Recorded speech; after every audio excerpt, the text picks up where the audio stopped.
ஆண்டு வாழ்த்துக்கள். நியூ இயர்க்கு அப்புறம் இப்பதான் நம்ம மீட் பண்றோம். கர்த்தருடைய பரிசுத்த நாமத்துக்கு மகிமை உண்டாவதாக. இந்த நாளிலும் உங்களோட ஆண்டுடைய வார்த்தையை பகிர்ந்து கொள்ள கர்த்தர் தந்த இந்த ஸ்லாக்கியத்திற்காக அவருக்கு நன்றி செலுத்துகிறேன்.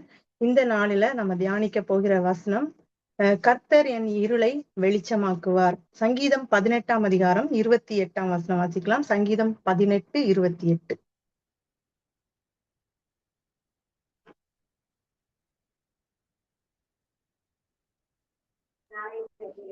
தேவரீர் என் விளக்கை ஏற்றுவீர், என் தேவனாகிய கர்த்தர் என் இருளை வெளிச்சமாக்குவார். இந்த இடத்துல கர்த்தர் என் விளக்கை ஏற்றுவீர், தேவரீர் என் விளக்கை ஏற்றுவீர், என் தேவனாகிய கர்த்தர் என் இருளை வெளிச்சமாக்குவார் அப்படின்னு சொல்லிட்டு இந்த வசனத்தை சொல்லுறது யாரு அப்படின்னு பாத்தீங்கன்னா 18ஆம் சங்கீதத்துல தாவீது இந்த காரியங்களை தாவீது இந்த பாட்டின் வார்த்தைகளை கர்த்தர் தன்னுடைய எல்லா சத்துருக்களுக்கும் விலக்கி தன்னை பாதுகாத்து காத்து கொண்ட போது அவர் இந்த சங்கீதத்தை அவர் பாடுகிறார். அவர் என்ன சொல்றாருன்னா, கர்த்தர் என் இருளை வெளிச்சமாக்குவார் அப்படின்னு சொல்லிட்டு. நம்ம எப்பவுமே நம்ம ரட்சிக்கப்படுகிறதுக்கு முன்னாடி நம்ம இருளின் ஆதிக்கத்துல இருந்தோம். நம்ம இருள் நம்மள சூழ்ந்து கொண்டு இருந்தது. அந்த இருளில் இருந்து நம்ம ஆண்டவர் விடுவித்தார் அப்படின்னு சொல்லிட்டு நம்ம எல்லாருமே நம்ம படிப்போம், நம்ம தெரிந்து கொள்வோம், எல்லா காரியங்களும் உண்டு. ஆனா இங்க பார்க்கும்போது தாவீது கர்த்தர் என் இருளை வெளிச்சமாக்குவார் வெளிச்சமாக்குவார், சத்துருக்களத்துல இருந்து எல்லாம் காத்து கொண்டார். ஆனாலும் அவர் என்னை அந்த இருளிலிருந்து, அப்போ ஒரு ஆண்டவருடைய பிள்ளைகளையும் ஒரு இருள் சூழ்கிற காலம் இருக்கிறது அப்படின்றத நம்ம இதுல இருந்து பார்த்து கொள்ள முடியும். இதேதான் பாத்தீங்க அப்படின்னா யோபுடைய வாழ்க்கையும் பாத்தீங்க அப்படின்னா அந்த ஒரு இருள் சூழ்ந்த ஒரு காலத்துக்குள்ள யோபு போன மாதிரி இருக்கும். இப்ப நம்ம நினைப்போம், நம்ம ரட்சிக்கப்பட்டோம், ஆண்டவருக்குள்ள வந்துட்டோம், நம்ம ஆண்டவருடைய பிள்ளைகளாய் நம்ம மாற்றப்பட்டோம், நம்ம அந்த ரட்சிப்பின் அனுபவத்துக்குள்ள அனுதினமும் நம்ம கடந்து கொண்டு இருக்கிறோம், நம்மளுக்கு ஒரு பிரச்சனையுமே வராது, ஆண்டவர் நம்மளை பாதுகாத்து கொள்வார், அந்த இருள் நம்மளை சூழ்ந்து கொள்ளாது அப்படின்னு சொல்லிட்டு நம்ம நிறைய நேரங்கள்ல நம்மளுடைய நானுமே என்னுடைய வாழ்க்கையிலயுமே சரி நான் அப்படி நினைப்பேன். நமக்கு எந்த கஷ்டமும் இல்லை, ஏன்னா ஆண்டவர் நம்மளோடு கூட இருக்கிறார். அது உண்மைதான். ஆண்டவர் நம்மளோடு கூட இருக்கும்போது நமக்கு எந்த கஷ்டங்களும் எந்த பிரச்சனைகளும் எந்த போராட்டங்களோ கிடையாதுதான் அப்படின்னு சொல்லிட்டு நினைப்பேன். ஏன்னா அவர் நம்மளோடு கூட இருக்கிறார், நம்மளை வழி நடத்துவார் அப்படின்னு சொல்லிட்டு. ஆனால் ஆண்டவரால் தெரிந்து கொள்ளப்பட்ட பிள்ளைகள் அநேக நேரங்கள்ல அநேக விதமான பிரச்சனைகள் சூழ்நிலைகளுக்குள்ள ஒரு கடுமையான ஒரு ஒரு சூறை காற்று அவருடைய வாழ்க்கையில வீசும்போது ஏன் அவங்க தத்தளித்து கொண்டு இருக்கிற ஒரு சூழ்நிலை அங்க இருக்குது. அது கம்பேர் பண்ணும்போது கண்டிப்பா ஆண்டவரை அறியாத ரட்சிப்பின் அனுபவத்தை பெற்றுக்கொள்ளாத ஜனங்கள் கூட சமாதானத்தோட இருந்த மாதிரி இருக்கும் சில நேரங்கள்ல. ஆனா ஆண்டவருடைய பிள்ளைகளுக்கு ஏன் அந்த சூழ்நிலை அனுமதிக்கப்படுகிறது அப்படின்னா, கண்டிப்பா அது ஒரு சோதனையின் காலம் தான் சொல்லுவோம். வேதம் அந்த சோதனையின் காலத்தை என்ன சொல்லுதுன்னா, ஒரு இருளுக்குள்ள நம்ம போக வர ஒரு இது அப்படின்னு. எப்பவுமே நிறைய நம்ம பார்த்திருப்போம், இந்த ட்ரெயின் எல்லாம் போகும்போது ட்ரெயின்ல போகும்போது அப்படி சில நேரம் டனலுக்குள்ள போகும்போது ஒரு குறிப்பிட்ட டைம் வரைக்கும் ஒரு இருட்டா இருக்கும், அந்த டனலுக்குள்ள இருட்டா இருக்கும், அப்படியே ட்ரெயின்குள்ள எல்லாம் ஃபுல்லு இருட்டா இருக்கும். அதை கடந்து போகிற வரைக்கும் அந்த ஒருத்தர் பார்க்க முடியாத அளவுக்கு இருட்டா இருக்கும். அதே போலதான் ஆவிக்குரிய வாழ்க்கையில ஆண்டுடைய பிள்ளைகளுக்கு ஆண்டவரால தெரிந்து கொள்ளப்பட்ட முக்கியமாய் அவருடைய பரிசுத்தவான்களுக்கு அந்த ஒரு இருளின் காலம் நியமிக்கப்பட்டு இருக்கிறது. அப்போ அந்த இருளை நம்ம கடந்து போகிறதுக்கு ஆண்டவரை அறியாத நாட்கள்லயும் சரி, ஆண்டவரை அறிந்த பிறகும் சரி, அநேகருடைய வாழ்க்கையில இந்த சூழ்நிலைகளை நாம கடந்து போக வேண்டியது இருக்கிறது. ஆண்டவர் அனுமதியோட இந்த காரியங்கள் நமக்கு வருகிறது. இப்ப நம்ம யோசேப்புடைய காரியத்தை எடுத்துக்கிட்டீங்கன்னா, யோசேப்பு ஆண்டவருடைய வாக்குத்தத்தம் யோசேப்புக்கு கிடைச்சிச்சு. எல்லாரும் தகப்பனும் சகோதரர் எல்லாரும் அவரை பணிந்து கொள்கிற அந்த ஒரு சொப்பனத்தை அவர் பார்க்கிறார், எல்லாமே இருக்குது. அவர் தகப்பனுக்கு பிரியமான குமாரனா இருந்தார், கண்டிப்பா ஆண்டவருக்கும் அவர் பிரியமா இருந்திருப்பார். ஆனா அவரும் அவருடைய இருள் சூழ்ந்த அந்த காலத்தை அவர் என்ன பண்ணார், கடந்து போக தான் வேண்டியது இருந்தது. அப்போ அநேகர் வெளியே இருந்து பார்க்கும்போது சொல்லுவாங்க, இவங்க இந்த மாதிரி ஒரு சூழ்நிலைகளுக்குள்ள போகும்போது இவங்க என்ன பாவம் பண்ணாங்களோ தெரியல, இவங்க என்ன இது பண்ணாங்களோ தெரியல, ஏன் இவர்களுக்கு இந்த சூழ்நிலை அனுமதிக்கப்பட்டிருக்கிறது, ஏன் இந்த இருள் இவங்க வாழ்க்கையில இவங்க குடும்பத்தை சூழ்ந்து கொண்டு இருக்கிறது அப்படின்னு சொல்லிட்டு அநேகர் ஆண்டவரை அறியாதவர்கள் இல்ல, ஒருவேளை அந்த ஆண்டோடைய காரியங்களை புரிந்து கொள்ளாதவர்கள் வேணா அந்த மாதிரி பேசுவாங்க. கண்டிப்பா வந்து ஆண்டவர் அவர்களோடு இருந்து அவர்களை வழி நடத்துவார் அப்படின்னு சொல்றத நம்ம வேதத்துல நம்ம தெளிவாய் நம்ம இன்னைக்கு தியானிக்கலாம். அப்போ இங்க தாவீது சொல்லும்போது, தாவீது ஆண்டவருக்கு பிரியமானவர். தாவீதை குறித்து ஆண்டவர் வந்து அதிகமாய் அவரை குறித்து என் இருதயத்துக்கு ஏற்றவன் சொல்லிட்டு சாட்சி சொன்ன அந்த தாவீதே சொல்றாரு, கர்த்தர் என் இருளை வெளிச்சமாக்குவார். அப்ப அவர் என்ன இருளுக்குள்ள நடந்து போனாரா அப்படின்னா, ஒரு இருளின் சூழ்நிலை அவருடைய வாழ்க்கையில அனுமதிக்கப்பட்டது. அவர் வந்து தெரிந்து கொள்ளப்பட்ட ஆண்டவரால் அபிஷேகம் பண்ணப்பட்டதுக்கும் அவர் அதுக்கப்புறம் வந்து அவர் இஸ்ரவேல சமாதானமாய் அந்த ராஜாவாய் இதாகி அதுக்கப்புறமும் அவர் அநேக சூழ்நிலைகள் கடந்த அவர் ஆண்டவரிடத்துல இருந்து அந்த வாக்குத்தத்தம் உனக்கு நிலையான வீட்டை கட்டுவேன்னு சொல்லிட்டு ஆண்டவர் அவருக்கு வாக்குத்தத்தம் கொடுக்கிற வரைக்கும் அநேக காரியங்களை அவர் வந்து என்ன பண்ண அந்த இருளுக்குள்ள அவர் போய் போய் போய் அந்த மாதிரி ஒரு சூழ்நிலை தான் அவருடைய வாழ்க்கையில இருந்தது. அப்ப நம்முடைய வாழ்க்கையிலையும் நம்ம நிறைய நேரங்கள்ல அந்த சூழ்நிலைகளுக்குள்ள போவோம். ஆனா ஒன்றே ஒன்று நம்ம புரிந்து கொள்ளணும், என்னைக்கா இருந்தாலும் நம்மை அழைத்தவர் உண்மையுள்ளவர். எனக்கு அந்த ஒரு நிச்சயம் உண்டு. உங்களுக்கு அந்த நிச்சயம் கண்டிப்பா வந்து இருக்கும்னு நான் விசுவாசிக்கிறேன். எப்படின்னா எங்கேயோ இருந்தோம், நம்மள அவரை அறியாதவர்களா இருந்தோம், நம்ம அவர் யாருன்னே தெரியாது, நம்ம வேதத்தை சும்மா ஒரு மெக்கானிக்கலா வாசிச்சுட்டு அப்படி போகிறவர்களா இருந்தோம். ஆனா அவர் நம்மளை கைப்பிடித்து அழைத்து வந்தாரு. அப்ப அந்த இருளின் சூழ்நிலைகளையும் அவர் என்ன பண்ணுவார், கடக்கிறதுக்கு அவர் நம்மளுக்கு உதவி செய்வார். நம்ம என்ன செய்யணும், அவரை மாத்திரம் நோக்கி பார்த்தா போதும். இப்ப தாவீது சொல்ற மாதிரி நாமளும் கர்த்தர் என் இருளை என்ன பண்ணுவார், வெளிச்சமாக்குவார். ஏன் அப்படின்னா ஒருவேளை அந்த கார் இருள் இருக்கும்போது நம்முடைய விளக்கு அணைந்து போகிற ஒரு சூழ்நிலையா இருக்கலாம். அதுதான் இங்க பார்க்கும்போது தேவரீர் என் விளக்கை ஏற்றுவீர்.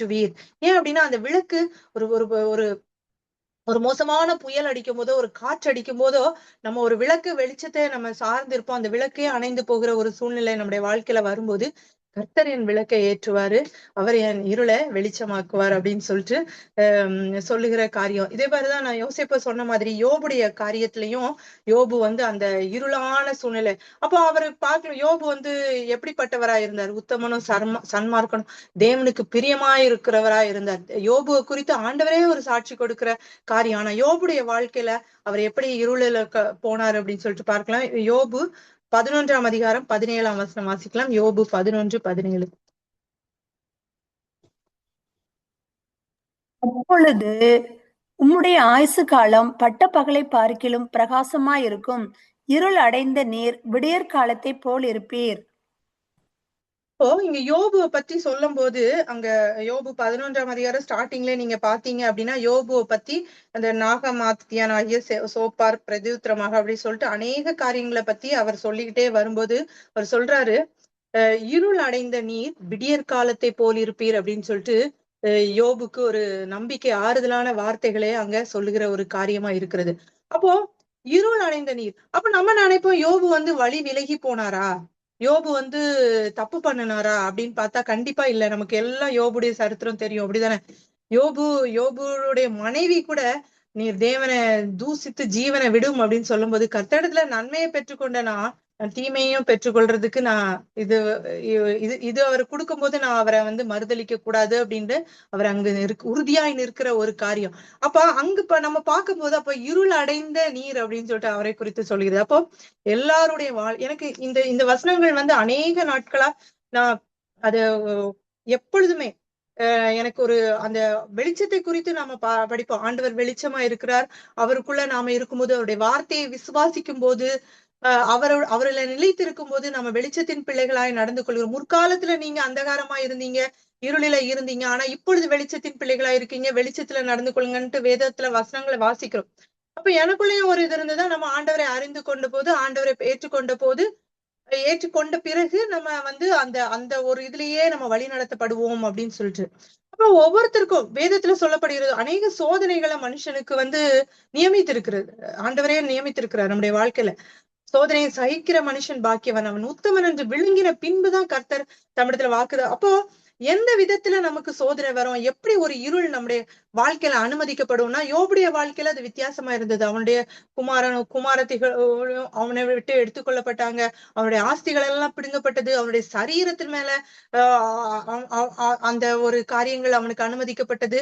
எதுவுமே இல்லாம, எப்படி ஒன்றுமே இல்லாம அந்த பருக்களினால நிறைந்து அவன் தான் உடம்ப சுரண்டி கொண்டிருந்த ஒரு சூழ்நிலை. அப்ப இதை விட மோசமான இருள் வேற யாருக்கும் சொல்லுவாங்க எப்பொழுதுமே, யோபுக்கு வந்து சோதனையை போலலாம் ஆண்டவர் யாருக்குமே நம்ம வாழ்க்கையில அனுமதிக்க மாட்டார் அப்படின்னு சொல்லிட்டு. இவன் யோசேப்பை பார்த்த தகப்பனுக்கு அருமையான ஒரு குமாரனா இருந்தான் யோசேப்பு.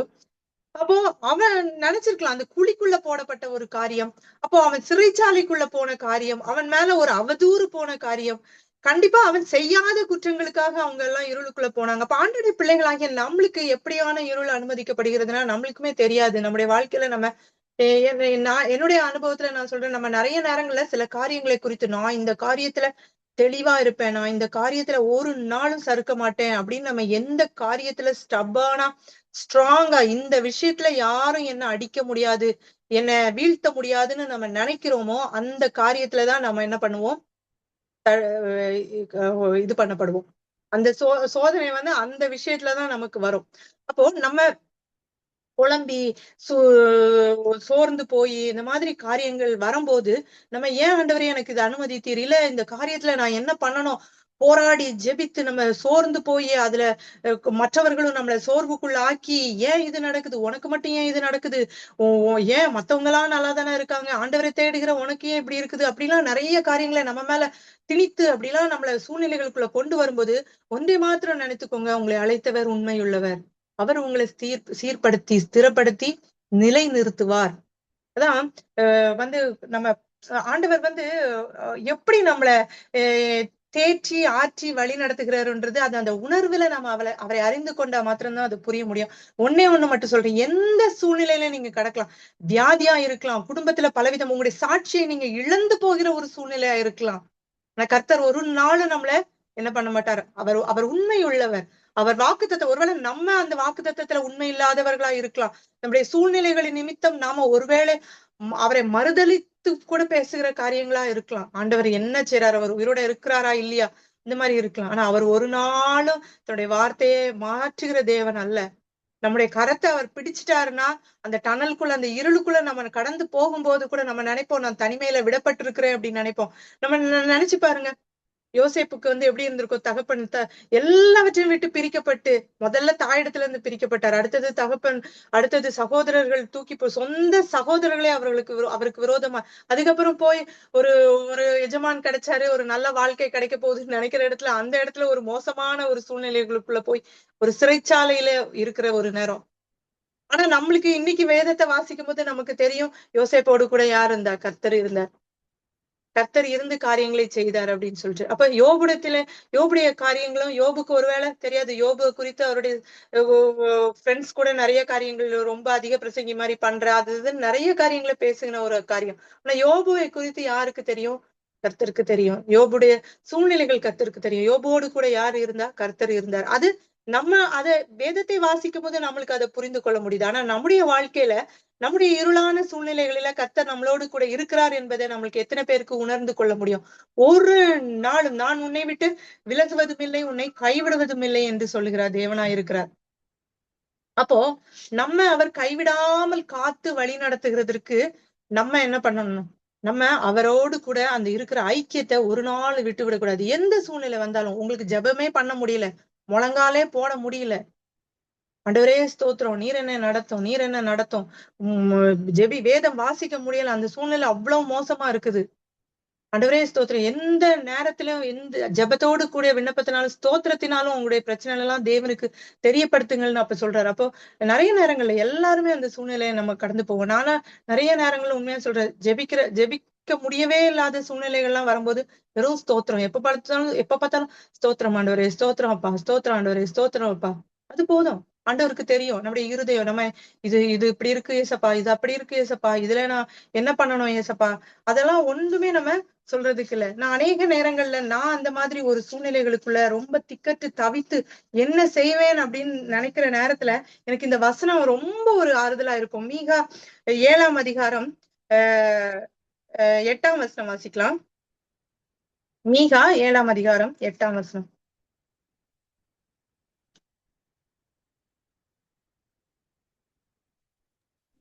என் சத்துருவே, எனக்கு விரோதமாய் சந்தோஷப்படாதே, நான் விழுந்தாலும் எழுந்திருப்பேன், நான் இருளிலே உட்கார்ந்தால் கர்த்தர் எனக்கு வெளிச்சமாய் இருப்பார். அப்போ இந்த இடத்துல பார்க்கும்போது என் சத்ருவே எனக்கு விரோதமாய் சந்தோஷப்படாதே, நான் விழுந்தாலும் எழுந்திருப்பேன், நான் இருளிலே உட்கார்ந்தால் கர்த்தர் எனக்கு வெளிச்சமாய் இருப்பார் அப்படின்னு சொல்றீங்க.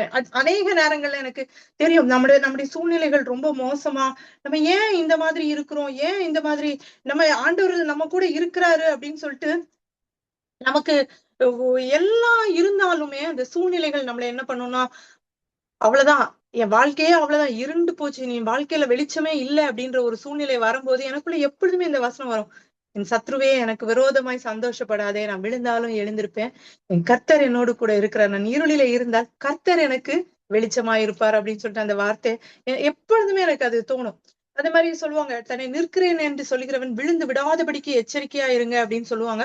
அப்போ அநேக நேரங்கள்ல ஐயோ நம்ம விழுந்துருவோமோ, நம்ம வேதவாசிக்கு நம்ம இப்படி பண்ணல அப்படி பண்ணல, நம்ம இப்படி பேசிட்டோமே, ஐயோ இந்த சூழ்நிலைகளுக்குள்ள நம்ம போயிட்டோமே, நான் என்ன பண்ணேன், நான் விழுந்து விட்டேனா என்ன பண்ணேன் அப்படின்னு சொன்னா, நீங்க பாத்தீங்க அப்படின்னா நீதிமொழிகள் 24ஆம் அதிகாரம் 16ஆம் வசனம் வாசிக்கலாம். நீதிமொழிகள் 24:16.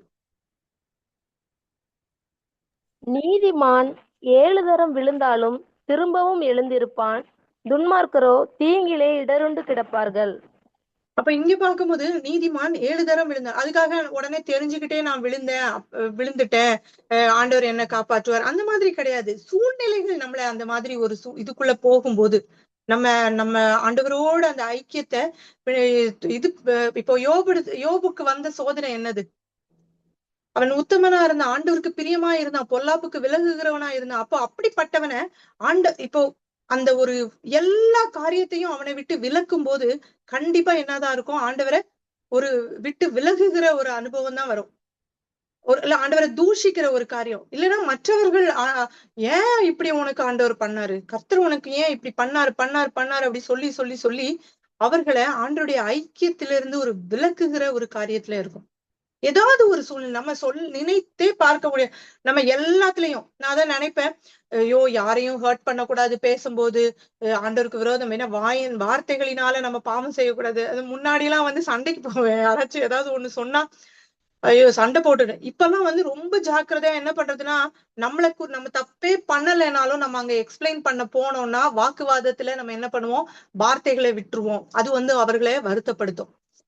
அப்ப அந்த மாதிரி சூழ்நிலைகள் வரும்போது அமைதியா போயிடணும். எந்த ஒரு வாயின் வார்த்தைகளினால கூட நம்ம என்ன சொல்றது, மனம் பதறி ஒரு வார்த்தையும் கூட பேசிடக்கூடாது அப்படின்னு தான் வேதம் சொல்லுது. வார்த்தைகளினால நீ நியாயம் தீர்க்கப்படுவாய் அப்படின்னு சொல்லுது. மரணமும் ஜீவனும் நாவின் அதிகாரத்துல இருக்குது. அப்ப சத்ரு என்ன பண்ணுவான், நம்மள ட்ரிகர் பண்ணுவோம். நம்ம ஆண்டவரை துதிக்கிற வாயினாலேயே அவரால உண்டாக்கப்பட்ட மனுஷனை சபிக்கிறதுக்கு, செத்து தொலைஞ்சா என்ன அப்படின்னு சொல்லி அவ்வளவுதான் முடிஞ்சு போச்சு. இவ்வளவு நாள் கட்டி காத்த நம்முடைய எல்லா காரியங்களும் ஒரே நாள்ல என்னாச்சு, போச்சு, முடிஞ்சு போச்சு. அப்போ நாம என்ன பண்றோம், விழுந்து போகிற ஒரு சூழ்நிலை தான் அங்க காணப்படுகிறது. ஆனால் நம்ம அதை உணர்ந்தவர்களா, இப்ப நம்ம ஆண்டவரை பிடிச்சிட்டு ஆண்டவரே நான் என்ன தவறு செஞ்சேன் உணர்த்தும். சிலருக்கு வந்து நான் நினைப்பேன், சிலர் வந்து மற்றவர்களை அவ்வளவு மோசமா எல்லாம் பண்ணிட்டு எப்படி அவர்களுக்கு வந்து அந்த உணர்வே இல்லாம போகுது அப்படின்னு நினைக்கும் போது, ஆண்டவர் சில நேரங்கள்ல அவரை விட்டு விலகி போகும்போது, தூரமாய் போகும்போது, அந்த இருளுக்குள்ள போகும்போது சில நேரம் ஆண்டவர் நம்மளை இறுக்கி பிடிச்சிருந்தாலும் நம்ம நிறைய நேரங்கள்ல என்ன பண்றோம், அவரை விட்டு விட்டு விலகி போகும்போது அவர் ஒரு கட்டத்துல என்ன பண்ண முடியும், நமக்கு உதவி செய்ய முடியாத ஒரு சூழ்நிலைக்குள்ள நம்ம போகிற ஒரு காரியம். இப்ப நம்ம ஆண்டவரே எனக்கு உணர்வை தாரும். அதனால எப்பொழுதுமே அடுத்தவங்களை நம்ம பிளேம் பண்றதுக்கு முன்னாடி அந்த அந்த விரல்கள் வந்து அங்க குற்றம் சாட்டுறதுக்கு முன்னாடி நம்மளை பார்க்கணும். நம்ம கிட்ட என்ன இருக்கு, நம்ம என்ன செஞ்சோம், நான் என்ன தப்பு பண்ணேன், நான் எதுல தவறுனேன், எதுல இடறுனேன், அதுல எனக்கு இது பண்ணும், என்னுடைய தீபம் எப்படி இருக்கிறது, அது அணைந்து போகாம இருக்குதா. ஏன்னா கர்த்தருடைய வார்த்தை தான் நமக்கு தீபமா இருக்கிறதுன்னு வேதம் சொல்லுகிறது. அப்போ அந்த வார்த்தைகளை கொண்டு நாமே ஆராய்ந்து பார்க்கணும். நான் யாரையாச்சும் ஹர்ட் பண்ணேனா, நம்ம ஹர்ட் பண்ணவே கூடாதுன்னு நினைப்போம், ஆனா அறியாம சில நேரம் நம்முடைய வார்த்தைகள் வந்து விழுந்துரும். நம்ம ஒரு விஷயத்த ஹர்ட் பண்ணக்கூடாதுன்னு பார்த்து செய்வோம், ஆனா அந்த விஷயத்துலதான் மற்றவங்க ஹர்ட் ஆகி பிரச்சனைகள்.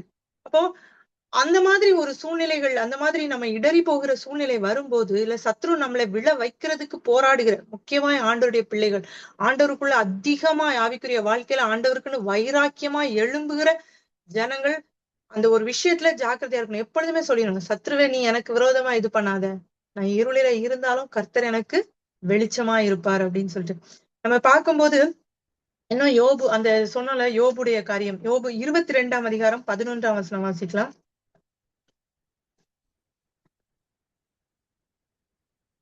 யோபு 22:11.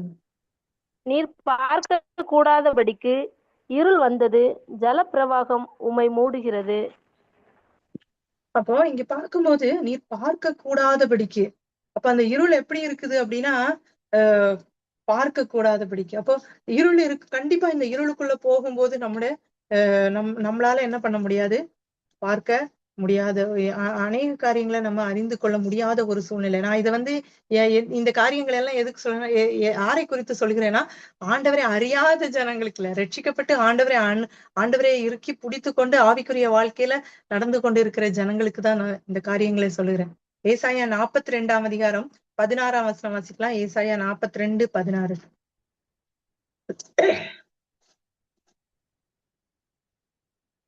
குருடரை அவர்கள் அறியாத வழியிலே நடத்தி அவர்களுக்கு தெரியாத பாதைகளில் அவர்களை அழைத்து கொண்டு வந்து அவர்களுக்கு முன்பாக இருளை வெளிச்சமும் கோணலை செவ்வையுமாக்குவேன்.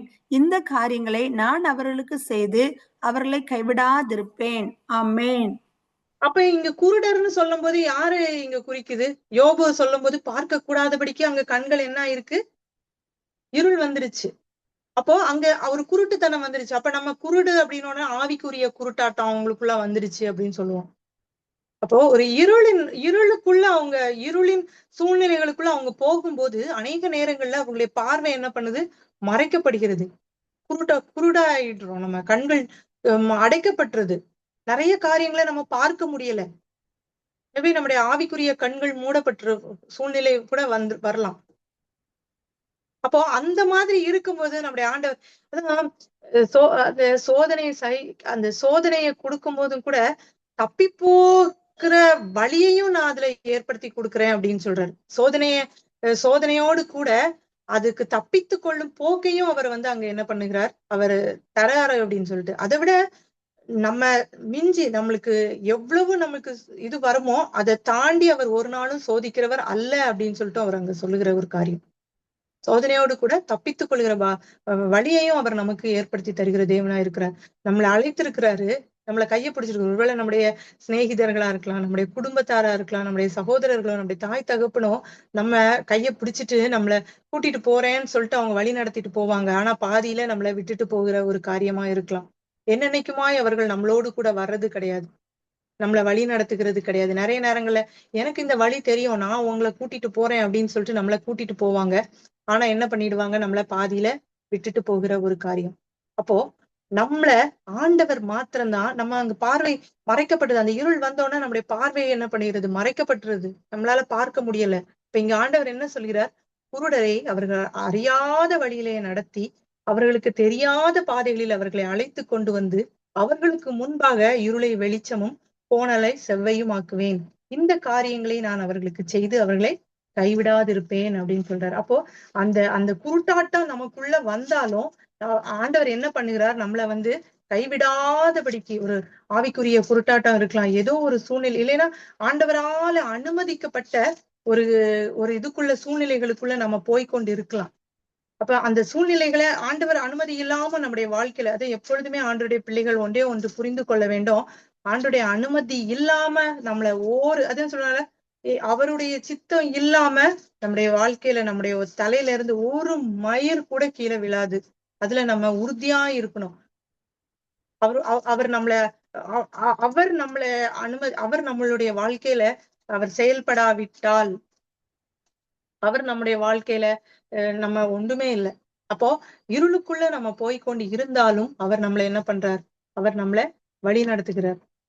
இப்ப நம்ம அவருடைய நாமத்தை நம்பி அவரை சார்ந்து கொள்ளும் போது நம்மளுடைய வாழ்க்கை ஆட்டோமேட்டிக்கா அந்த டனல், அந்த இருள் நம்மளை விட்டு நீங்கி போகும். இன்னொரு வசனம் கூட வாசிக்கலாம். யோபு 30ஆம் அதிகாரம் 26ஆம் வசனம். யோபு 30:26.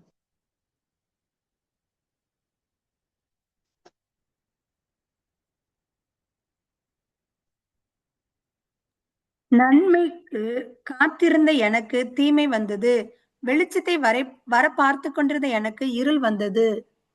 அப்ப இங்க சொல்லும் போது யோபு என்ன சொல்ற காரியம், நன்மைக்கு காத்திருந்த எனக்கு தீமை வந்தது, வெளிச்சத்தை வர பார்த்து கொண்டிருந்த எனக்கு இருள் வந்தது அப்படின்னு சொல்லிட்டு. அப்போ இருள் ஒரு சூழ்நிலை வந்திருக்கு, ஒரு இருளான சூழ்நிலை என் வாழ்க்கையில வந்திருக்குது. ஆனாலும் அவர் என்ன பண்ணுவாரு, ஆண்டவரை சார்ந்து இருந்து அவரை அதுல இருந்து விடுவிக்கப்படுவோன்ற நம்பிக்கை கண்டிப்பா ஆண்டவர் யோபுக்கு கொடுத்திருப்பார். இதேதான் யோபுடைய வாழ்க்கையை போலேதான் சங்கீதக்காரனாகிய தாவீதுடைய வாழ்க்கை. நான் சொன்னேன், கர்த்தர் என் இருளை வெளிச்சமாக்குவார் அப்படின்னு சொன்னார். இப்போ யோபுவும் வந்து இந்த இடத்துல இந்த காரியங்கள் எல்லாமே எனக்கு வந்தாலும் கர்த்தர் என்ன விடுவிப்பார் அப்படின்ற ஒரு நம்பிக்கை, விசுவாசம் யோபுக்கு வந்து கண்டிப்பா என்ன பண்ணிருக்கோம், இருந்திருக்கும். நீங்க பாத்தீங்கன்னா யோபு 29ஆம் அதிகாரம் 3ஆம் வசனம் வாசிக்கலாம். யோபு 29:3. அவர் தீபம் என் தலையின் மேல் பிரகாசித்தது, அவர் அருளின வெளிச்சத்தினால் இருளை கடந்து போனேன். அப்போ அவர் தீபம் என் தலையின் மேல் பிரகாசித்தது. அங்கேயும் பாத்தீங்க அப்படின்னா தாவீது இதே வார்த்தையை தான் சொல்றாரு, விளக்கு அணைந்து போனாலும் கர்த்தர் என் இருளை என்ன பண்ணுவார், வெளிச்சமாக்குவார். அப்போ இங்க சொல்லும் போது யோபு என்ன சொல்றாரு, அவர் தீபம் என் தலையின் மேல் பிரகாசித்தது, அவர் அருளின வெளிச்சத்தினால் இருளை கடந்து போனேன் அப்படின்னு சொல்லிட்டு. அப்போ அந்த ஆண்டவர் வந்து நம்மளுக்கு அந்த சூழ்நிலைகளை, இருளின் காலங்களை நம்மளுக்கு அனுமதிக்கிறார். ஆனா நம்ம ஒருவேளை குருடராய் போனாலும் சரி, நம்ம விழுந்து போனாலும் சரி, ஆண்டவர் நம்மளை தூக்கி நிறுத்த வல்லவராயிருக்கிறார். ஏன் அப்படின்னா வாக்குத்தத்தம் பண்ணினவர் உண்மை உள்ளவராயிருக்கிறார். இன்னும் சங்கீதத்துல கூட நம்ம தாவீதுடைய காரியங்களை பார்க்கும்போது சங்கீதம் 23:4 வாசிக்கலாம். சங்கீதம் 23:4.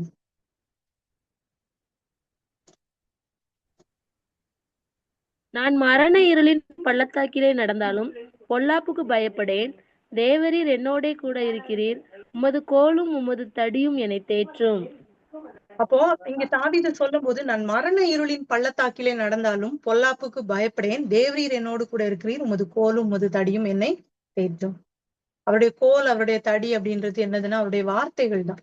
அப்போ நம்ம அவ்வளவு மோசமா போகும்போது நம்ம ஆண்டவரே எனக்கு ஸ்தோத்திரம் ஏசப்பா, ஆண்டவரே உடைய வார்த்தைகளை எனக்கு தந்திருக்கிறீரப்பா, உடைய வாக்குத்தத்தத்தை எனக்கு தந்திருக்கிறீரப்பா, என்னை விடுவியும். அதே மாதிரி நான் ஒரு காரியம் உங்ககிட்ட சொல்றேன். ரீசெண்டா நான் அதை பிராக்டிக்கலா அப்ளை பண்ணி அதுல ஒரு வெற்றி ஒரு அதுல ஒரு நல்ல ஒரு பெனிஃபிட் ஆன காரியம் என்ன அப்படின்னா, நம்முடைய மூளையோ சரி, நம்முடைய இருதயமோ சரி என்ன பண்ணும் அப்படின்னா, நிறைய நேரங்கள்ல ஒரு விஷயம் நடந்துருச்சு, ஒரு பிரச்சனை வந்துருச்சுன்னு வச்சுக்கோங்களேன், ஒரு கசப்பான காரியம் நடந்துருச்சு நம்முடைய வாழ்க்கையில, இல்லைன்னா யாரோ நம்மள ஹர்ட் பண்ணிட்டாங்க, இல்ல ஏதோ ஒரு பிரச்சனை வந்துருச்சுன்னா அதை திரும்ப திரும்ப அசை போட்டு அதை காயங்களை திரும்பி எப்படின்னா புண்ணை கொத்தி கொத்தி கொத்தி கொத்தி பிச்சு, குரங்கு வந்து அந்த ஒரு புண்ணு இருந்ததுன்னா அதை பிச்சு பிச்சு பிச்சு பெருசாக்குமா. அதே போல அந்த காயங்களை என்ன பண்ணோம்னா அப்படி குத்தி கிளறி அதை பெருசாக்கி அது சந்தோஷப்படுகிற ஒரு காரியம். எப்படின்னா அந்த இன்சிடென்ட்டை குறித்ததான சிக்னல்ஸை வந்து பிரெயினுக்கு அனுப்பிட்டே இருக்கும் நம்முடைய அந்த நியூரான்ஸ்லாம். அப்ப என்ன பண்ணோம்னா அது திருப்பி நம்முடைய இருதயத்துக்கு வந்து அந்த காயத்தை வந்து அப்படியே அலசி ஆராய்ந்து அப்படியே அதுக்குள்ளேயே லயித்துட்டு இருக்கும். அது வந்து அது மூளைக்கு ரொம்ப விருப்பமான ஒரு செயல். அப்புறம் அது இருதயத்தை போய் காயப்படுத்தும் போது நம்முடைய மனசு அப்படியே உடஞ்சி என்ன ஆகும், இதாகும். நான் யூஸ்வலி வந்து எனக்கு முன்னாடி ஒரு டவுட் இருந்தது, நம்ம எப்படி பெயினுக்கு வந்து மாத்திரை சாப்பிடும் போது எப்படி அந்த பெயினை வந்து அந்த இடத்துல அது எப்படி அந்த மாத்திரைக்கு தெரியும், அந்த மாத்திரை சாப்பிட்ட உடனே கரெக்டா போய் கையில அடிபட்டு இருந்ததுன்னா கையை சரி பண்ணுது, அந்த வலியை சரி பண்ணுது. பிரெயினுக்கு போச்சுன்னு இது எல்லாருக்கும் தெரிஞ்சுக்கிறதுதான், நான் சும்மா சொல்றேன். அப்ப பிரெயின்ல தலைவலிக்குது அப்படின்னா உடனே தலைவலியை அது பெயின் கில்லர் சரி பண்ணுது அப்படின்னு சொல்லும் போது என் பொண்ணு சொல்லி தந்தா, இல்லம்மா அது என்ன பண்ணும்னா அந்த மாத்திரை வந்து அந்த சிக்னலை கட் பண்ணிடும், அந்த வலியை வந்து மூளைக்கு கொண்டு போகிற சிக்னலை கட் பண்ணிடும், அந்த இடத்த போய் சரி பண்றது கிடையாது, அந்த சிக்னலை கட் பண்ணும் போது என்ன ஆகும், அந்த வலியை வந்து அது ஸ்டாப் பண்ணிடுது அப்படின்னு சொல்லிட்டு.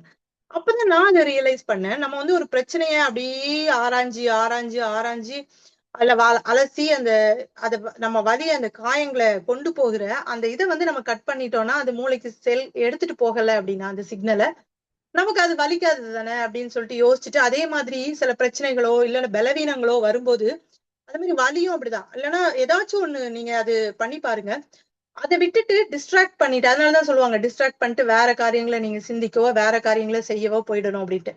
ஃபார் எக்ஸாம்பிள் உங்களால ஒண்ணுமே பண்ண முடியல, டிஸ்ட்ராக்டே ஆக முடியலன்னா நீங்க ஒரு ஒரு பேப்பரை எடுத்துட்டு கர்த்தர் செய்த நன்மைகளை சொல்லி சொல்லி ஸ்தோத்திர ஆண்டவரே, நீர் எனக்கு இதை செஞ்சிருக்கிறீர், ஸ்தோத்திர ஆண்டவரே, ஸ்தோத்திர ஆண்டவரே, ஏதாவது ஒண்ணு நீங்க டிஸ்ட்ராக்ட் பண்ணிக்கோங்க. கொஞ்ச நேரத்துல அந்த பிரச்சனை உங்களை விட்டு அது ஒரு பெரிய பிரச்சனையா தெரியாது. இல்லைன்னா என்ன ஆகும்னா அந்த பிரச்சனைக்கு ரியாக்ட் பண்ற அந்த பீரியடை நீங்க இது பண்ணிடுவீங்க, அது இதாயிடும்.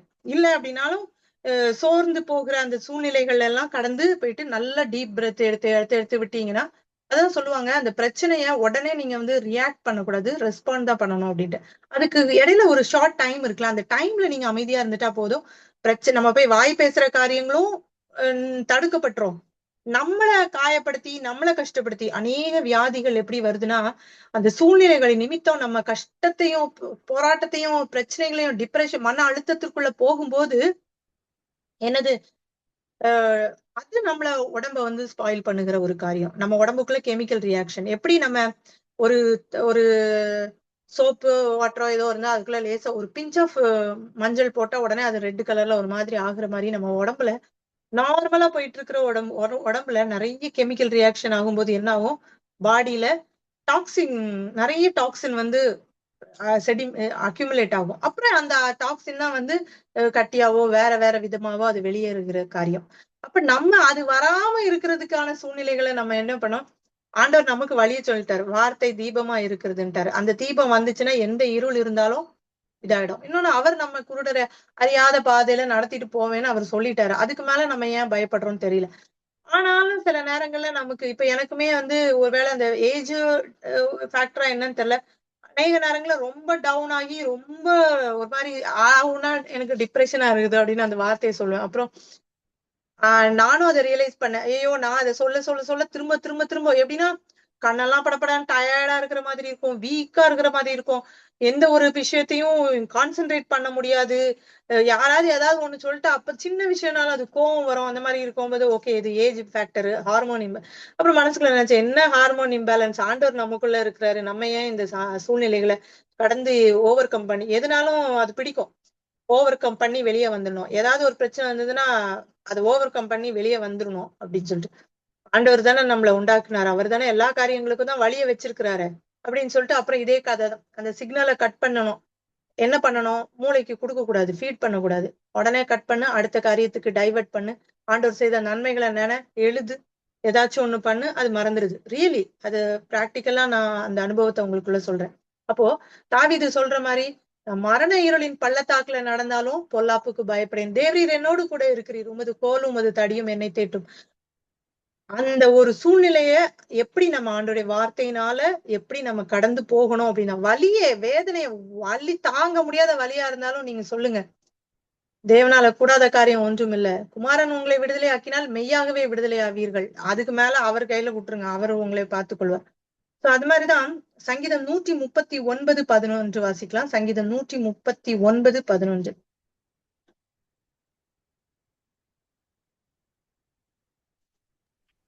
இருள் என்னை மூடிக்கொள்ளும் என்றாலும் இரவும் என்னை சுற்றி வெளிச்சமாயிருக்கும். அடுத்தது வாசிங்க சிஸ்டர்.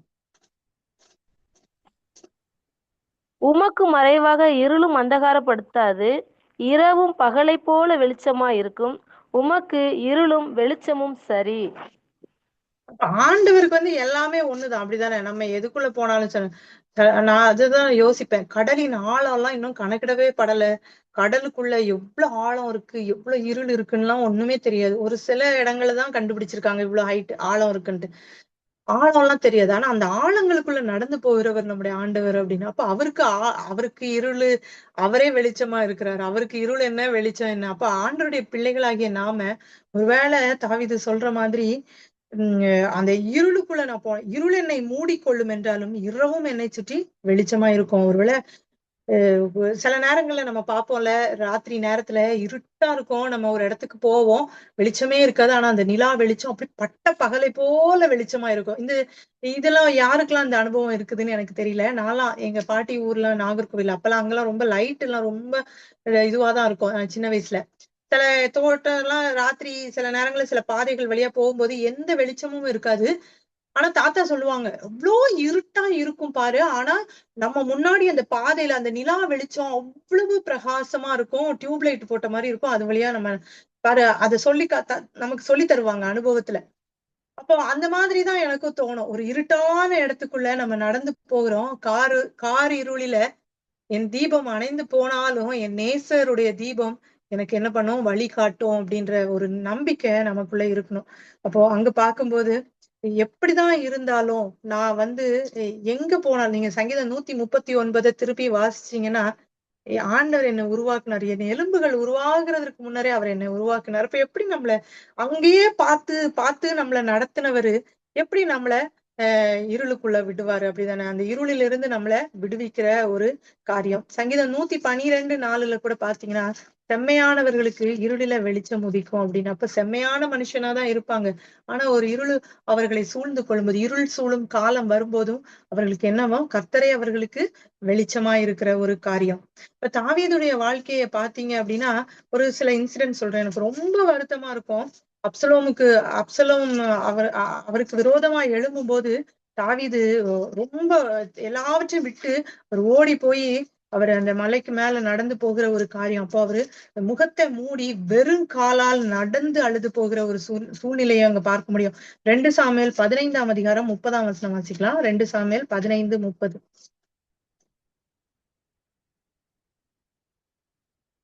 தாவீது முகத்தை மூடி வெறுங்காலால் நடந்து அழுது கொண்டு ஒலிவமலையின் மேல் ஏறி போனான்.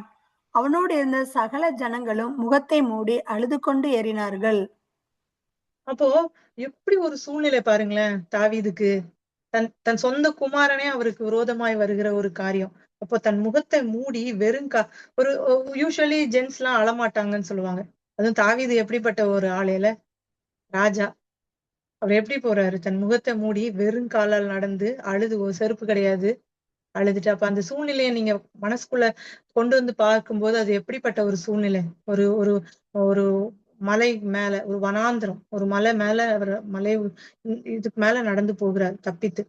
அப்போ அதுக்கப்புறம் நீங்க 2 சாமுவேல் 15:32 பாத்தீங்கன்னா, தாவீது மலையின் உச்சி மட்டும் வந்து அங்கே தேவனை பணிந்து கொண்ட போது, அங்க பணிந்து கொள்ளுகிற ஒரு காரியம். அவ்வளவு மோசமான சூழ்நிலை தாவீதுடைய வாழ்க்கையில. அதனாலதான் அவர் அவ்வளவு இதா சொல்றாரு, இருள் என்னை மூடிக்கொள்ளும் என்றாலும் எந்த மரண இருளின் பள்ளத்தாக்குல இது ஒரு மரணத்துக்கு ஏதுவான ஒரு சூழ்நிலை தான் தாவீதுக்கு. அதே மாதிரி 1 சாமுவேல் 30 எடுத்துக்கலாம். 1 சாமுவேல் 30:6 வாசிக்கலாம்.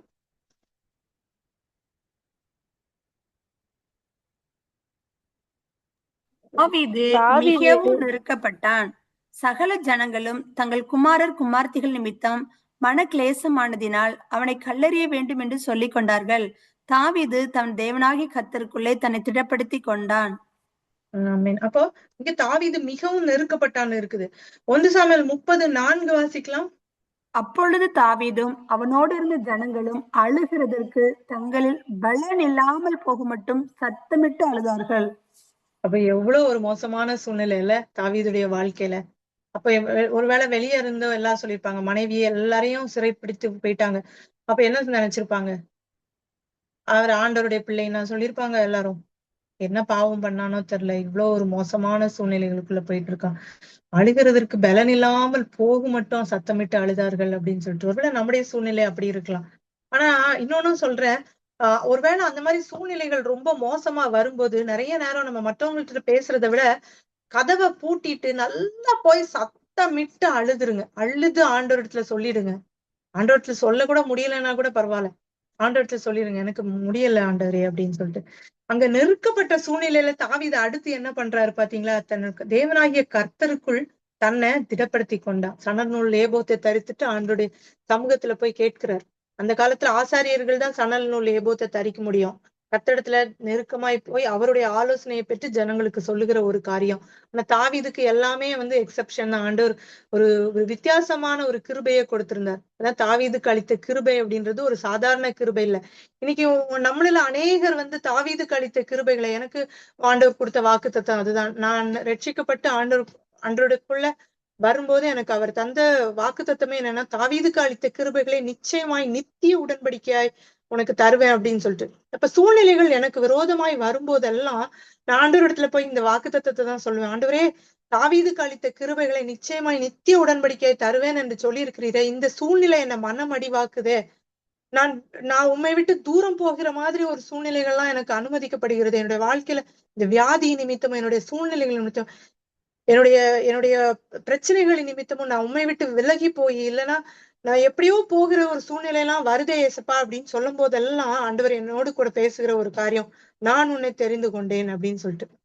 எப்பொழுதுமே நான் அவரிடத்துல ரொம்ப மோசமான சூழ்நிலை, இந்த வாட்டி கூட இந்த கிறிஸ்துமஸ் காலங்கள்ல எல்லாம் ரொம்ப ஒரு ஒரு மாதிரி ஒரு பலவீனம், அது எப்படின்னே சொல்ல முடியாது. ஒரு யாரு சும்மா நார்மலா யாராவது பேசினா கூட எனக்கு ஏன்னா என்னுடைய உடம்பு அப்படியே பலவீனப்பட்டு இப்படி கண்ணெல்லாம் கூட நல்லா திறக்க முடியல. அப்படியே ஒரு மாதிரி ஒரு வீக் ஆகி ஒரு மோசமா போற நேரத்துல யாராச்சும் எதுவும் சொன்னா கூட எனக்கு அப்படியே எரிச்சல் தான் வருது. அப்போ சொன்ன மாதிரி டவுன் ஆகும், எல்லாருமே டவுன் ஆக தான் செய்வோம். வார்த்தைகள் ஆண்டவர் தந்தாலும் சரி, எப்படினாலும் சரி, அப்படியே டவுன் ஆகி போகும்போதெல்லாம் இதுதான் இந்த இந்த மாதிரி விஷயங்கள் தான் வந்து ஆண்டவர் யாரை கொண்டாவது நம்மகிட்ட பேசுவாரு. இல்ல அந்த சூழ்நிலைகளை ரொம்ப ரொம்ப இது பண்ணாதீங்க, எனக்கு இப்படி இருக்கு இப்படி இருக்கு இப்படி இருக்குன்னு சொல்லிட்டே இருக்காதீங்க, விசுவாசத்தை அறிக்கையிடுங்க அப்படின்லாம் நிறைய பேர் எனக்கு சொல்லி தரும்போது எனக்காக ஜெபித்து கொள்ளுங்கன்னு சில நேரம் சூழ்நிலைகள் மோசமாகும் போது சொல்லுவேன்.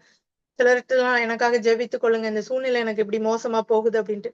இப்ப நியூ இயர் அன்னைக்கு போய் உக்காந்துட்டு ஆண்டவரத்துல சொன்னேன், எனக்கு தெரியாது, எனக்கு ரொம்ப என்ன வீக்கா ஃபீல் பண்றேன். நிறைய நேரங்கள்ல எனக்கு வந்து ஆண்டவரே உடைய வார்த்தையை தைரியமாய் தெளிவாய் சொல்லுகிற ஒரு ஒரு தாளந்தை தந்திருக்கிறீரப்பா, நிறைய காரியங்களை கற்று தந்திருக்கிறீரப்பா. ஆனா நான் அதை மற்றவர்களுக்கு உண்மை விசுவாசிக்க முடியாது, மற்றவர்களுக்கு நான் சொல்லுகிற நானே அநேக சூழ்நிலைகள்ல ஒரு ஒரு சுழலுக்குள்ள மாட்டிட்டு சிக்கி தவிக்கிறேனே, இதுல இருந்து நான் எப்படி நான் வெளியே வருவேன் ஏசப்பா, நான் எப்படி அதை தைரியமா, இப்போ ஒரு சமாதானம் இல்லாத சூழ்நிலை இருக்கும்போது எப்படி நான் மற்றொரு இடத்துல போய் உம்முடைய சமாதானத்தை சொல்ல முடியும் அப்படின்னு சொல்லிட்டு அவரிடத்துல நான் அதிகமா பேசுகிற காரியம் உண்டு. அப்போ யூஸ்வலி வந்து எனக்கு இந்த சர்ச்ல வாக்குத்தத்த வசனங்கள் கொடுக்கறதெல்லாம் வந்து அது ஒரு ஒரு சடங்காச்சாரமாயும் படும், அதே நேரத்துல ஆண்டவர் நம்மளோட வார்த்தைகளின் மூலமாய் தான் பேசுகிற ஒரு அனுபவம். அப்ப இப்படி இருக்கும்போது நான் கரெக்டா இந்த இயர் எண்டிங்ல எனக்கு ஆண்டவர் திடீர்னு ஒரு சகோதரி வந்து நம்ம இந்த எஸ்தர் ஜெபக்குழுல நான் ஏதோ ஒரு ஞானஸ்தானத்தை குறித்து ஏதோ ஷேர் பண்ணியிருந்தேன் போல, அது ஒரு நாள் நான் ஷேர் பண்ண மாட்டேன், ஓகே அனுப்பியிருந்தேன். அப்ப அவங்க வந்து எனக்கு என்னோட நம்பரை தேடி கண்டுபிடிச்சு எனக்கு கால் பண்ணி, நாங்க இன்னைக்கு ஞானஸ்தானம் எடுக்குற சூழ்நிலை இருந்தது, அப்போ எனக்கு இந்த வசனங்களை குறித்து எனக்கு அதிகமாய் தெளிவில்லாம இருந்தது, கர்த்தர் உங்கள் மூலமா இந்த காரியங்களை எனக்கு அனுப்பி எனக்கு கற்றுக் கொடுத்தாரு அப்படின்னு சொல்லிட்டு அநேக காரியங்களை எனக்கு கூட பேசினாங்க போன்ல. நான் இன்னும் அவங்கள மீட் பண்ணல, கத்தார்ல தான் இருக்காங்க. அப்போ எனக்கு ஒரு விஷயம் மட்டும் தெளிவா இருந்தது, ஆண்டவர் என்னை பயன்படுத்தி கொண்டிருக்கிறார். நான் என்னதான் எப்படிதான் நான் சோர்ந்து போனாலும், எனக்குள்ள குழப்பங்கள் வந்தாலும், சத்ரு எனக்கு விரோதமாய் அநேக காரியங்களை கொண்டு வந்தாலும் கர்த்தர் என்ன பண்றார், பயன்படுத்தி கொண்டிருக்கிறார். ஏன்னா என்னை அழைத்தவர் உண்மையுள்ளவர்ன்றது எனக்கு எனக்கு அது ரொம்ப ஆச்சரியமா இருந்தது. என் மூலமாய் அநேகரை ஆண்டவர் வந்து தொடுகிறார் அப்படின்றது இன்னும் நான் அதை புரிந்து கொண்டேன். அதுக்கப்புறம் ஒரு தைரியம் வந்துச்சு. அதுக்கப்புறம் 1ஆம் தேதி போய் உக்காந்துட்டு, நம்பவே மாட்டீங்க, நான் உன்னை தெரிந்து கொண்டேன்ட்டு எனக்கு வாக்குத்தத்த வசனம் அட்டை வந்தது. இப்படி திறந்து பார்த்தா நான் உன்னை தெரிந்து கொண்டேன். எவ்வளவு அருமையான ஆண்டவர்ல, அவ்வளவு ஒரு சந்தோஷம். அதுக்கப்புறம் முடிவு பண்ணிட்டேன், 2026ல என்ன வந்தாலும் சரி ஆண்டவர் நம்மளோடு கூட இருக்கிறார், நம்மளை கைவிட மாட்டாரு. அவர் தன்னுடைய நம்ம சும்மா சின்ன பிள்ளைங்க மாதிரி கேட்கிறோம், நீர் என்னோடு கூட எப்ப பார்த்தாலும், நான் அதெல்லாம் இடையில விட்டுட்டேன், அந்த மாதிரி கேட்கறது எல்லாம் கிடையாது. ஆனா பலவீனங்கள் வரும்போது, நெருக்கங்கள் வரும்போது நம்ம சில நேரம் ஆண்டவர்கிட்ட கேட்கிற மாதிரி இருக்குல்ல. நம்ம சில நேரம் பிள்ளைங்க அப்பா அம்மாட்ட கேட்கல, என் மேல அம்மா உனக்கு என்ன பிடிக்குமா, என்னை எவ்வளவு பிடிக்கும் அப்படிலாம் நம்ம கேட்போம்ல. அது மாதிரிதான் ஆண்டவர்கிட்ட போய் என்ன எப்படி பிடிக்கும், என்னை ஏன் தெரிந்து கொண்டீர், என்ன குறித்து உங்களுடைய திட்டம் என்ன அப்படின்னு சொல்லும் போது அவர் திட்டமும் தெளிவுமாயா அவர் அதே வார்த்தையினால நம்ம கூட பேசுகிற தேவனா இருக்கிறார். அப்போ முடிவு பண்ணிக்கிட்டேன், என் சத்ருவே எனக்கு விரோதமா நீ இது பண்ணாத, நான் விழுந்தாலும் எழுந்திருப்பேன், என் கர்த்தர் எனக்கு வெளிச்சமா இருப்பார், நான் மரண இருளின் பள்ளத்தாக்குல நடந்தாலும் பொல்லாப்புக்கு பயப்படேன், தேவரீர் என்னோடு கூட இருக்கிறீர், உமது கோலும் உமது தடியும் என்னை தேற்றும் அப்படின்னு சொல்லிட்டு. இது கொஞ்ச நாளாவே இந்த வசனங்கள் வசனங்களோட ஆண்டவர் என்னோடு பேசிட்டு இருந்தார். இன்னைக்கும் கூட கொஞ்சம் வசனம் தான் எடுத்து வச்சுட்டு, எனக்கு தெரியாது பேசுகிறவர் நான் பேச மாட்டேன், நீங்க பேசுங்க, பேசுகிறவர் நீங்கள் அல்ல, என் பிதாவின் ஆவியானவர் தான் உங்களிடத்துல இருந்து பேசுகிறாருன்னு சொல்ற வார்த்தையின்படி நான் பேசவே மாட்டேன், நீங்க பேசுங்க, எனக்கு இப்ப எப்படி பேசுனீங்களோ, உங்களுடைய வார்த்தையின் மூலமா என்ன தேற்றினீங்களோ அப்படின்னு சொல்லிட்டு. அப்போ இந்த ஒரு வசனத்தை வாசித்து நம்ம முடிக்கலாம். ஏசாயா 58:10.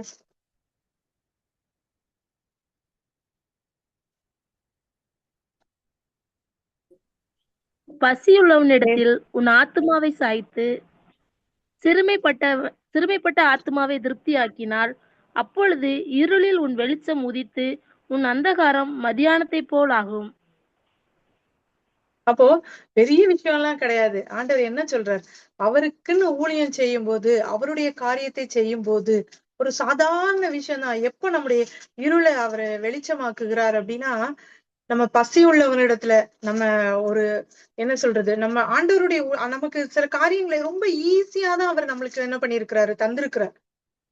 பசி உள்ளவனிடத்தில் உன் ஆத்துமாவை சாய்த்து சிறுமைப்பட்ட ஆத்துமாவை திருப்தி ஆக்கினால், அப்பொழுது இருளில் உன் வெளிச்சம் உதித்து உன் அந்தகாரம் மத்தியானத்தை போலாகும் அப்படின்னு சொல்லிட்டு. இப்ப நம்ம பசி உள்ளவன் அப்படின்னு சொல்லும் போது நம்ம வேதத்துல பார்க்கும்போது, நம்ம ஆவிக்குரிய ஒரு இதுல பார்க்கும்போது, நம்ம அவரை அறியாத ஜனங்களுக்கு எல்லாம் அந்த ஆத்தும ஆகாரத்தை நம்ம கொடுத்து அவர்களை போஷிக்கும் போது, சிறுமைப்பட்டு இருக்கிற ஒரு ஆத்மாவுக்கு நம்ம அந்த ஆத்மாவை ஒரு அதுக்கு இளைப்பாறுதலான வார்த்தைகளை நம்ம கொடுக்கும் போது, அங்க நம்முடைய இருள் என்ன ஆகுது, வெளிச்சம் ஆகுது அப்படின்னு சொல்லிட்டு. ஆண்டுடைய பிள்ளைகளுக்கு ஒரு இருள் போன்ற சூழ்நிலைகள் வரும்போது, நம்ம ஒரு நாள் ஆண்டவருடைய வார்த்தைகளை கொடுக்கிறதோ, அவருடைய ஊழியத்தை செய்கிற காரியங்களையோ நம்ம ஒரு நாள் என்ன பண்ணக்கூடாது, விட்டுவிட கூடாது. கர்த்தர் நம்மளோடு கூட இருப்பார், நமக்கு பலன் தருவார். அவருடைய இந்த கிறிஸ்துவின் மேல இருக்கிற அந்த மகிமையின் அறிவாகிய ஒளிய நம்முடைய கர்த்தருடைய மகிமை நம்மள என்ன பண்ணும், அந்த இருள இருந்து நம்மளை விலக்கும். எல்லா சூழ்நிலைகளும் நம்ம மோசமா இருந்தாலும் கர்த்தருடைய மகிமை நமக்கு மேல என்னமாக இருக்கும், வெளிச்சமா இருக்கும். இந்த ஒரு வசனத்தையும் கூட வாசிக்கலாம். 2 கொரிந்தியர் 4:6.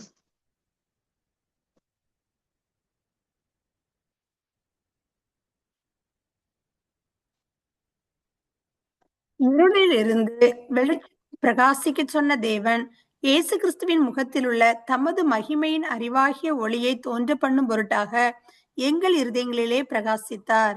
ஆமென். இப்போ பவுல் சொல்ற மாதிரி இருளிலிருந்து வெளிச்சத்தை பிரகாசிக்க செய்து சொன்ன தேவன் இயேசு கிறிஸ்துவின் முகத்தில் உள்ள தமது மகிமையின் அறிவாகிய ஒளிய. அப்போ இயேசு கிறிஸ்துவை நம்ம சார்ந்து இருக்கும் போது, அவருடைய காரியங்களை அவர் நமக்கு என்ன சொல்லி இருக்கிறாரோ அதை நம்ம செய்யும் போது, அவருடைய மகிமையின் அறிவாகிய ஒளி நம்மள என்ன பண்ணும், நம்முடைய இருளிலிருந்து நம்மள விலக்கும், நம்மள பிரகாசிக்க பண்ணும். கர்த்தர் தாமே இந்த வார்த்தைகளை ஆசீர்வதிப்பாராக.